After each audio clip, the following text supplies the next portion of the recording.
Lorsque l'on tape anti-fourmis dans un moteur de recherche, voilà ce que l'on découvre.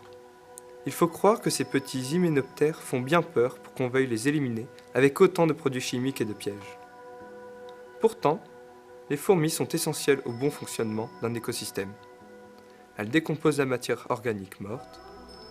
Ce sont de vraies charpentières qui réalisent des nids dans les bois morts ou malades.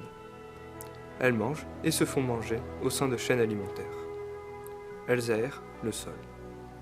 Elles dispersent les graines. Autant d'actions essentielles au maintien de la biodiversité des milieux.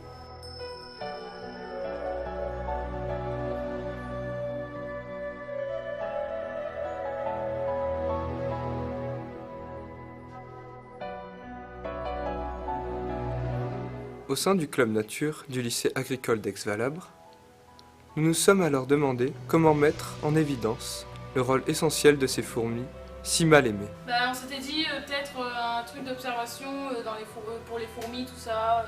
Sensibiliser. Ouais. Sensibiliser à quel niveau? À partir de quel niveau? Plutôt primaire, collège? Ouais, primaire. Comment on ferait ça en fait? On s'était dit peut-être, je sais pas, en intérieur, faire tout un réseau en intérieur, ça serait cool, non? Mais ça n'existe pas déjà en intérieur? Ouais, et en plus, notre but c'est de valoriser la biodiversité, donc le faire en intérieur. c'est vrai. Donc dehors, Oui, en pleine pinède. Ouais, dehors, ce serait bien. Et en intérieur, on ferait plus des tests. Ouais, voilà, des tests, genre pour vérifier comment, notre matériel, si ça marche bien, tout ça. Et dehors, il faudrait le faire à un endroit qui est un peu protégé, surtout du soleil, mais aussi du passage des gens, pour que ça évite de trop les déranger, tout ça. Ça dérange et puis que... Pour pas qu'ils marchent dessus. Ouais, quoi. voilà. Ouais. qu'ils aient- Et ça serait quoi? Un observatoire ou un film ou, Caméra pour rendre une Ah, ce fourmilière. serait... ça risque de poser problème, peut-être en fonction de la taille de la caméra, je pense que on pourrait détruire carrément les cavités de la fourmilière, ce serait pas une bonne idée. Un observatoire alors? Ouais, plus avec des tuyaux transparents. Ouais, peut-être, ouais. Un Comment truc, on va juste aller dedans?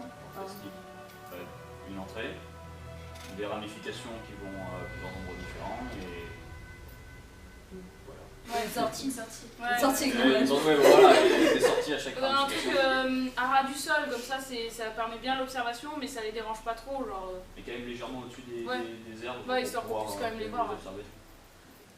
Voici notre premier observatoire, mis en place mi-mars. Nous étions plutôt excités et en même temps plein d'interrogations. Par exemple, allait-elle emprunter la structure que nous avions mise au point? Nous avons décidé de nommer Fourmillénium une sorte de parc d'attractions à fourmis sur le terrain.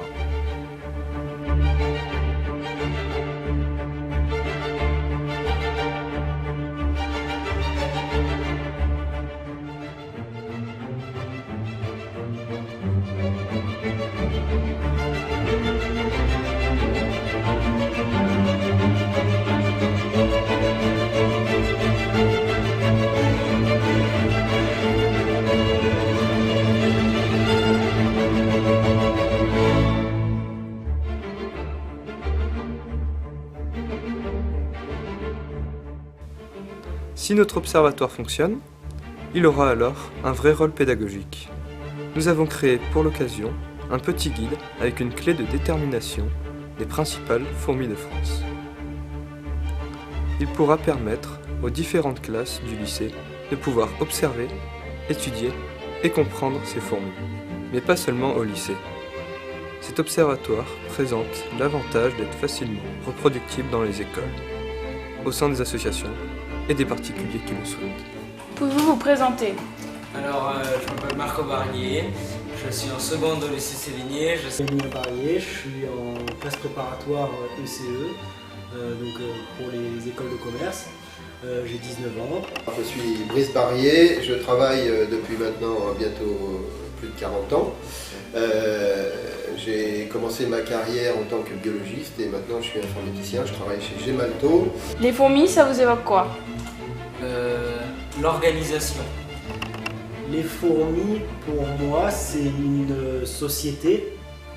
Les fourmis sont des insectes qui vivent en organisation structurée. Aimeriez-vous avoir cet observatoire dans votre jardin pour faire des observations quotidiennes?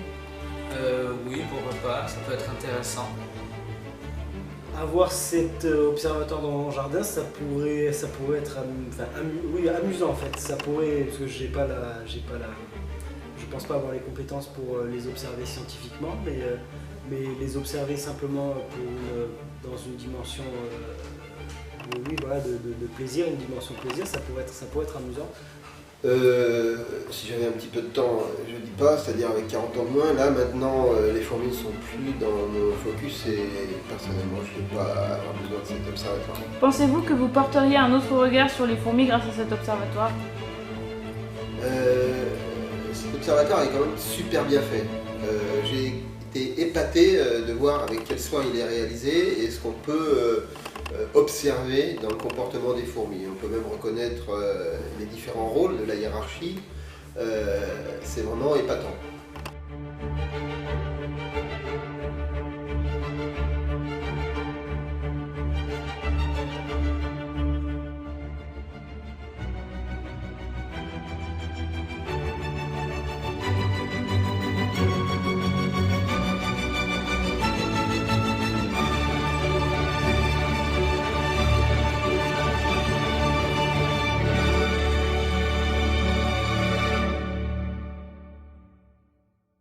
Quel ne fut pas notre émerveillement de les voir circuler dans le fourmillénium.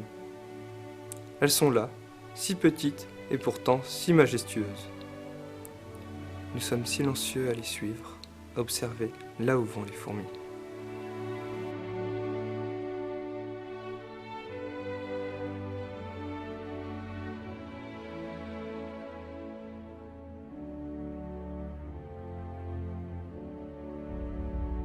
Seul l'avenir nous dira si cette invention aura changé le regard que l'on porte sur les fourmis et sur la biodiversité en général.